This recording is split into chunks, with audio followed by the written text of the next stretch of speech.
दिल्ली से सटे गाजियाबाद में एक पति ने ऐसी साजिश रची जिसने भी सुना उसके होश फाख्ता हो गए।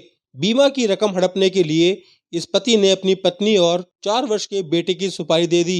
हालांकि इससे पहले सुपारी किलर इस हत्याकांड को अंजाम दे पाता, उसके दिल में रहम आ गया और उसने सुपारी देने वाले की पत्नी को सारी सच्चाई बता दी। इसके बाद पत्नी ने पुलिस को शिकायत दी। पुलिस ने पति और सुपारी किलर से मिलवाने वाले को गिरफ्तार कर लिया है। वहीं सुपारी किलर अभी फरार है। गाजियाबाद के थाना कविनगर में पुलिस हिरासत में खड़ा यह अजय नाम का व्यक्ति है। अजय और रामप्रकाश को कविनगर पुलिस ने गिरफ्तार किया है। अजय पर आरोप है कि उसने बीमे की रकम हड़पने के लिए अपनी पत्नी और 4 वर्ष के बेटे की सुपारी 5 लाख में दी थी, लेकिन सुपारी लेने वाले के दिल में रहम आ गया क्योंकि बच्चा महज 4 वर्ष का था।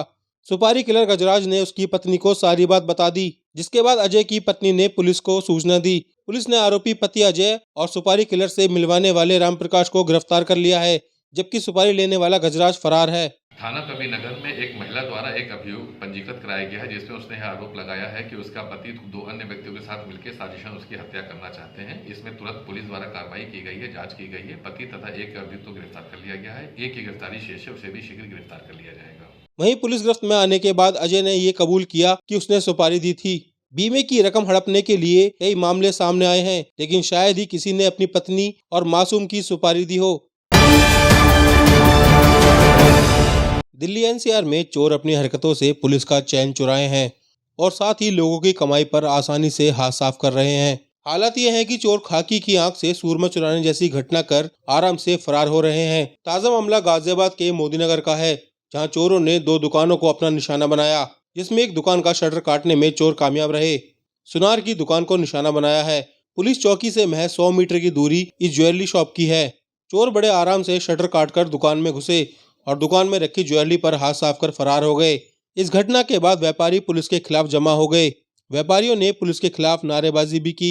जिस दुकान को चोर अपना निशाना नहीं बना सके, उस दुकानदार का कहना है कि कल देर शाम वह दुकान बंद करके गए थे और रात में चोर आए और शटर काटने की कोशिश की, मगर चोर शटर काटने में कामयाब नहीं हो पाए। रात में 7:30 बजे दुकान बंद करके गया, तो मुझे सुबह जो है 6 बजे फ़ोन आया कि आपकी दुकान का शटर काट दिया गया है। तो मैं जो है और मार्केट से 1-2 लोगों के फ़ोन आए, तो मैं तुरंत जो है आया। जब आया तो यहाँ देखा कि ये शटर कटा हुआ है, फिर भी तोड़ दिए गए हैं। फिर कभी तो आपकी दुकान में कोई नुकसान तो नहीं हुआ है? नहीं, कोई नुकसान नहीं हुआ वैसे, पर आगे दुकान है, वहाँ पता चला कि वहाँ भी जो है शटर काटा गया। जब सुनील की दुकान का शटर तो चोर नहीं काट पाए, जिसकी वजह से सुनील की दुकान तो चोरों के निशाने से बच गई, मगर पास की दूसरी दुकान के शटर को काटने में चोर कामयाब रहे। चोरों ने ज्वेलरी की दुकान का शटर काटा, जिसके बाद चोर दुकान में दाखिल हुए। पहले तो चोरों ने दुकान में लगे सीसीटीवी कैमरे तोड़े और फिर दुकान में रखी कीमती ज्वेलरी लेकर फरार हो गए।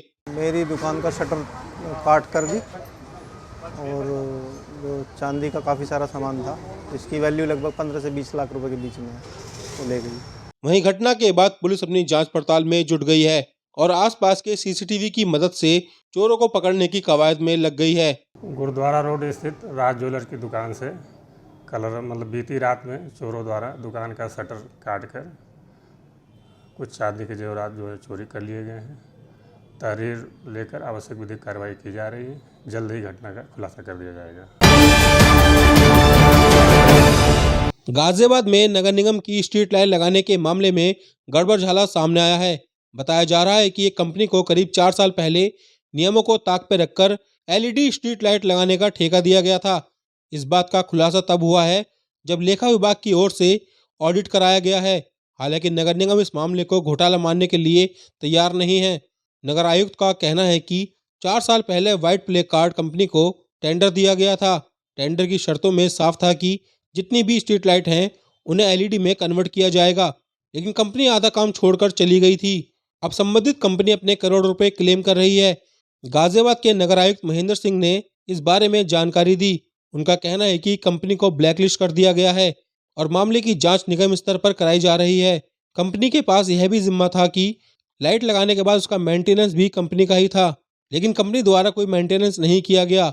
ऐसे में कंपनी का कोई भुगतान नहीं बनता है।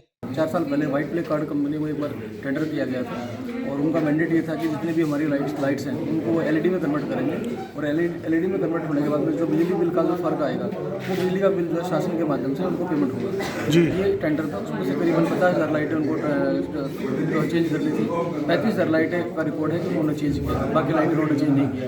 बीच में वो कंपनी 2019 में जो है छोड़ के चली गई थी यहाँ पे, तो वो अपना पेमेंट क्लेम करते हैं, वो इस बात के लिखते रहते हैं और हम लोग पेमेंट क्लेम जो करते हैं वो हमें लगता है कि वो सही नहीं है। हमने शासन को भी इसमें अवगत करा दिया है और कंपनी को भी लिखित नोटिस दे दिया है कि इस प्रकार का कोई ड्यू उनका हमारे यहाँ पे नहीं है। घोटाला नहीं है, अभी तो आप घोटाला नहीं कह सकते, ये तो वो अपनी डिमांड कर रहे हैं। अब डिमांड हमने कोई पैसा दिया नहीं है उनको, तो वो डिमांड कर रहे हैं, 65 करोड़ रुपये का डिमांड उन्होंने आया है, लेकिन हमारी तरफ लिखित चला गया कि इस तरह का कोई ड्यू हमारे उसमें नहीं है। सर 50,000 लाइटों को में से 35,000 लाइट उन्होंने चेंज की है, लेकिन चेंज करने के बाद में उसका मेंटेनेंस भी करना होता है। 2019 में उन्होंने काम छोड़ दिया था, तो पेमेंट का लेन देन का डिस्प्यूट है, वो लोग कोर्ट में भी गए हैं, कोर्ट में गए हैं तो हमने अपना जवाब भी लगाया, फिर ब्लैकलिस्ट कर दिया गया, शासन को अवगत करा दिया गया।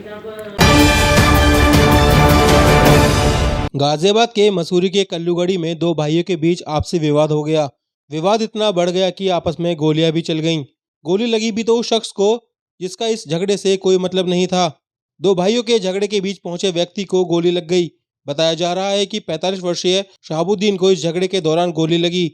जहां चाचा और भतीजे का झगड़ा चल रहा था, उसके बीच बचाव कराने पहुंचे थे शहाबुद्दीन।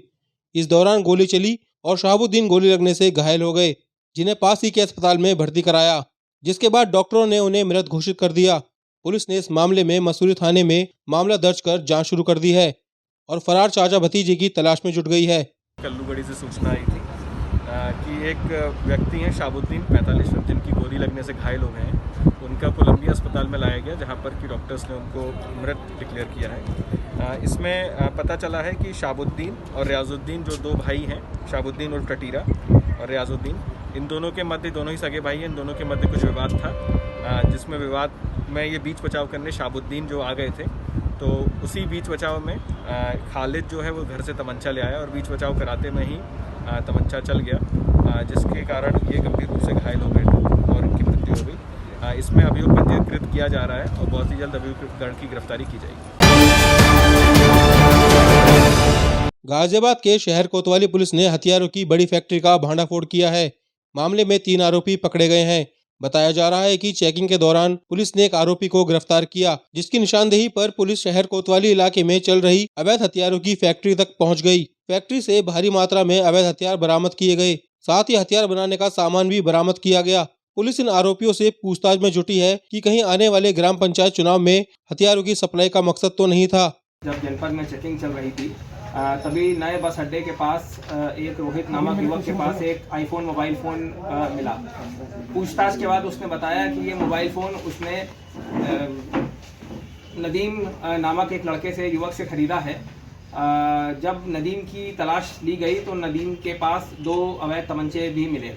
नदीम से जब पूछताछ करी गई तो उसने बताया कि ये तमंचे उसने सनाउल्ला नामक युवक से ख़रीदे हैं और जब उसके यहाँ जाके हमने दबिश दी तो वहाँ पर एक अवैध तमंचों का जखीरा एवं फैक्ट्री मिली।